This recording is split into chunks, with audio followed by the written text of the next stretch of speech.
Crusacra sit mihi lux, non daco sit mihi dux, vade retro satana, nunque suade mihi vana, sunt malaque libas, ipse venena bibas.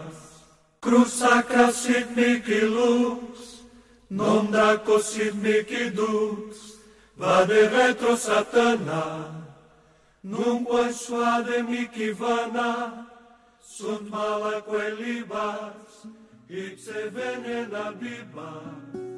Crusacra sit mihi lux, non daco sit mihi dux, vade retro satana.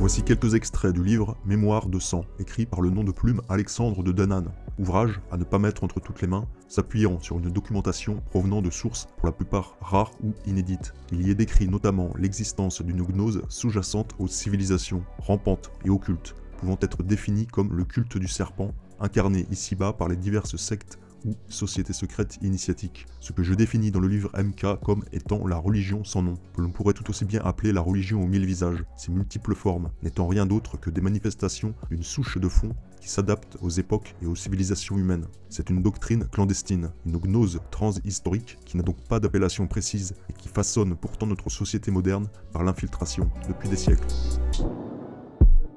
Les forces obscures ont toujours cherché, sous leurs innombrables formes, à bouleverser les valeurs traditionnelles de l'esprit. Elles se placent au-dessus et au-delà du bien et du mal.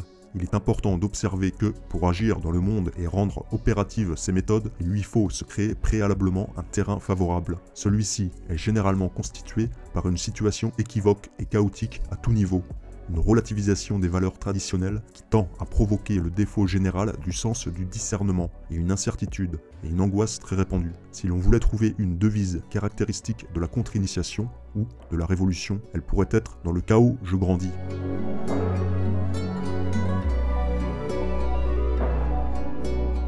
Il est nécessaire d'ajouter qu'aujourd'hui, la contre-initiation, la révolution, a tendance à n'être considérée que comme un faux problème. Mais il ne faut pas oublier que le coup de maître des forces obscures est celui de faire croire qu'elles n'existent pas. Ce que nous tenons à démontrer, c'est que les centres ou noyaux d'où émanent et se régénèrent les forces contre-initiatiques, révolutionnaires, sont à chercher dans le cadre d'une certaine lignée bien déterminée. Ces lignées détentrices d'un sang particulier, héritées d'un ancien, je cite, pacte avec les anges déchus, recréent ou réveillent à dessein des sociétés secrètes, des écoles, des sectes, par l'intermédiaire de certaines individualités spécialement préparées, que l'on pourrait considérer comme un genre particulier de possédés, et chargés des pouvoirs nécessaires, toujours d'ordre psychique bien entendu, qui leur permettent de provoquer pour une certaine période plus ou moins longue, mais toujours limitée, des phénomènes qui constituent l'élément catalyseur autour duquel se créeront ces groupements occultes. Les détenteurs de ce « sens spécial » d'origine luciférienne eurent en effet la mission de faire adhérer à leur cause le plus grand nombre d'hommes possible. Des structures adéquates à ce but furent alors créées, telles que des sociétés secrètes et des sectes à l'organisation toujours changeante, jamais stable, où à un cercle intérieur succèdent d'autres cercles de plus en plus intérieurs, au bout desquels les postulants entre guillemets les plus dignes sont liés au moyen d'un pacte de sang à une entité intelligente qui leur confère certains pouvoirs ayant, entre autres, la caractéristique d'être temporaires.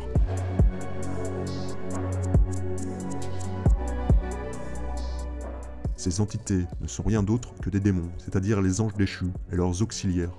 Ici, nous n'avons pas affaire à des sectes pseudo-initiatiques de constitution récente, mais avec l'essence même de la contre-initiation, avec l'essence de ceux qui se sont révoltés contre Dieu et de ceux qui n'ont pas reconnu la venue de son Fils, ceux dont le sang a été contaminé par le péché d'orgueil. En fait, le Christ a donné à tout homme, par son propre sacrifice, la possibilité de se réaliser intégralement. Très évidemment, on ne peut parvenir à ce but qu'à travers une véritable et sévère discipline intérieure, des sacrifices réels, c'est-à-dire conscients, des pensées et des actions méritoires, et surtout avec l'aide du Saint-Esprit, car sans l'intervention providentielle divine, l'homme ne s'élève pas, mais il déchoit, vaincu par les démons. C'est le Christ, le Verbe, et lui seul qui doit être le maître, qui doit être l'initiateur. C'est Dieu seul et son Esprit Saint qui peut vous donner la vérité parfaite, mais il faut la lui demander humblement. Dieu donne la sagesse, et il la répand largement sur ceux qui l'aiment, mais la refuse à l'orgueil et à la superbe. Et ce qu'il faut savoir, c'est que lorsque le sang, lorsque la vivante substance d'un être a été marquée, comme la cire, d'un cachet, et cela avec son consentement, il lui sera presque impossible, si plus tard il reconnaît que le cachet a des défauts, d'effacer cette empreinte. Il ne pourra le faire qu'en acceptant une empreinte plus forte, en se revêtant d'une armure plus puissante, et cela n'ira pas sans de grandes luttes et de très grands heurts.